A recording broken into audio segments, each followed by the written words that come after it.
We're on the trail of the lost treasure of El Dorado, and it's brought us here, to this tiny island in the middle of the Pacific Ocean. El goddamn Dorado. I'm telling you, Sully, this is finally it. Will we discover the ruins of a forgotten colony and a fortune in Spanish gold? Of course. It was a golden idol. Or does the island have darker secrets in store for us? I'll be damned. If the Spanish found the treasure, they had to have moved it there. Over there. Hunt him down! Okay, what's going on? Pirates. Pirates? The modern kind. They don't take prisoners. Lead me to the gold, and I just might let you live. Don't you guys usually just cut off a finger or something?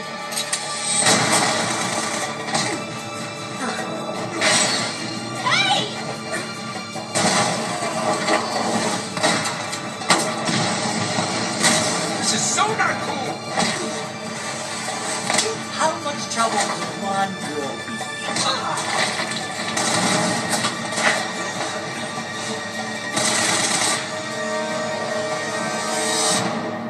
Welcome to episode 22 of Box News. I'm going to give you 2 more reasons why you should buy a PS3. This one is obviously about the Uncharted gaming series, featuring Nathan Drake as the main character. Very similar to if you've ever played a Tomb Raider game, by the way. Uncharted Drake's Fortune is the first one, which is a greatest hits, and I believe Uncharted Among Thieves, which is Uncharted 2, will be a greatest hit very soon. Both of these are by Naughty Dog Studios, which is exclusive to the PS3. You can't get this on any other system, so I encourage you, both of these are Game of the Year, by the way, I encourage you to get a PS3. 2 more reasons why.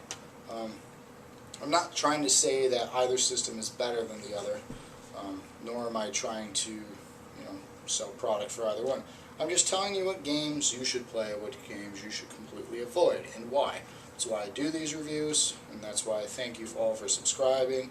If you listen to my advice, if you don't, that's completely up to you. Like I said, Box News is unbiased reviews for the most part. Just giving my thoughts and my experiences on each game.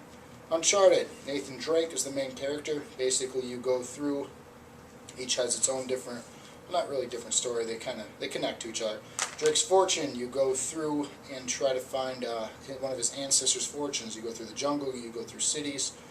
It's set up very much like Tomb Raider. If you've ever played Tomb Raider, it's very similar. It's a third-person action-adventure game, which allows you to shoot people to get through the jungle to survive, basically. And it's a very well-written story. The dialogue is fantastic. The visuals, not perfect, but really good. It looks really good. Also, for the girls out there, you can get into this because there is a love story in the game. I'm not saying that girls don't get into video games or games like this, or love stories, or guys don't do. Anyways, so Uncharted Drake's Fortune goes through that. It's a single-player game, so there's no online in the first one. Single-player game, basically, you go through the motions of it, you go through the story. It's a linear gameplay. It's fun. It's because of that, but there's no. The action-adventure, you think of exploring. There's really no exploring, but you really never get the feel of not exploring. Does that make sense? Maybe. Basically, you go through the jungle. It's on a set path, but you still feel like you're in the middle of nowhere. You really don't feel like you're going on a set path through this. So it's fun. The look of the game is fantastic. You'll see in the little clips. Basically, the differences between the two are very, very much nothing, other than Uncharted 2 has 5 vs 5 online multiplayer, and up to 3-player co-op doing different things online. You get to play different characters that you have. In both games, you find treasure, you get points for it, you can buy different costumes, buy videos, little editing clips, like basically production stuff, like some drawings, artwork, clips, costumes, and then of course you get trophies, which is like achievements for the Xbox. So going through the game, you get to unlock those, which allows different things to happen within the second playthrough. You get flip mode, which flip-flops, mirrors the game, so it's backwards, so it seems different enough. You get like fast mode, sorry, no Donkey Kong mode, no paintball mode. You just get different modes like that. The combat system was slightly improved for 2. You can cover a little better. The aiming is one of the most difficult things in the game. There's no auto aim, you kind of have to guess, but the enemies aren't that difficult. The melee system was slightly tweaked for the second one, little improvements to have better hand-to-hand combat for when you run out of ammo, which is rarely ever a problem. You can always pick up all the guns that your enemies drop. You rarely ever run out of ammo. The thing you do run out of a lot is grenades, but they give you a lot more in number 2.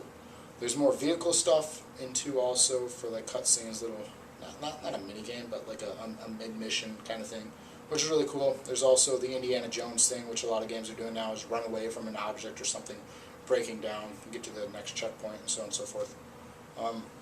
Checkpoints in both games are very well balanced. You never get frustrated by getting too far low, having to get shot back and restart. And the story really draws you in. Both games probably take, I don't know, 15-20 hours to beat. And like I said, the visuals are stunning, the cutscenes are amazing, the story is great. It deserves, both games really deserve Game of the Year 2007 and Game of the Year 2009. I recommend both. Greatest hits, you can find this less than $20. Used, you can find Uncharted 2 around $30, $35, depending on where you go. Probably much less on eBay. So I definitely recommend picking up Uncharted, Drake's Fortune, and Uncharted 2 Among Thieves. Both fantastic games, must-have games for the PlayStation 3. I'm giving you now 2 more reasons why you should get a PlayStation 3. And like I said before, I'm not saying Xbox is bad with the red rings of death, the 54% failure rate. I'm not saying. I'm just saying that the PlayStation does pretty much everything. It has Blu-ray. I mean, you've seen the commercial. So check out a PlayStation. I don't favor either system. Microsoft, Xbox 360, thumbs up. Red rings of death, thumbs down. PlayStation 3 Blu-ray, thumbs up. PlayStation games, thumbs up. Xbox games, thumbs up. Both have exclusive, both have perks. You decide. Whatever makes you happy. The online is much better for 360. PlayStation 3, the online's okay. You don't have to pay for it, so I mean, you could pay for, don't pay for. You decide. But I'm sure that battle will come in one of my reviews, PlayStation or Xbox. But now is not the time to debate, and I will not debate with myself because that'd be weird, even though I am the master debater. Anyways, thank you for watching episode 22 Box News. Please subscribe, tell your friends, and have a good day.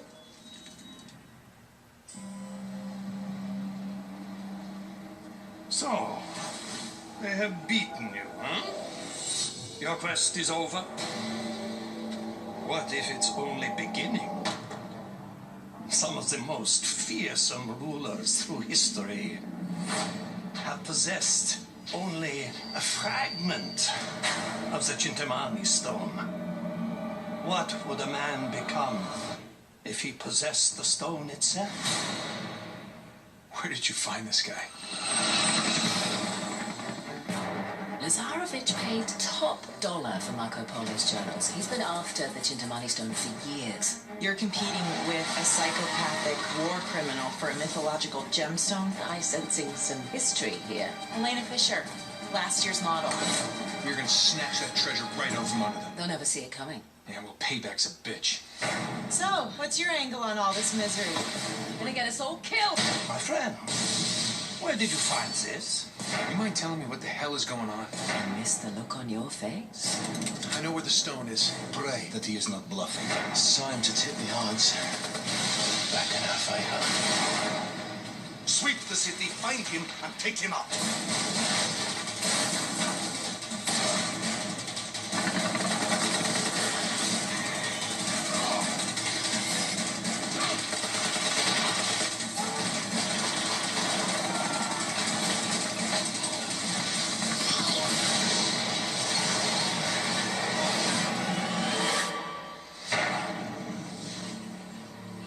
Sure hope you know what you're doing. I don't have the faintest idea.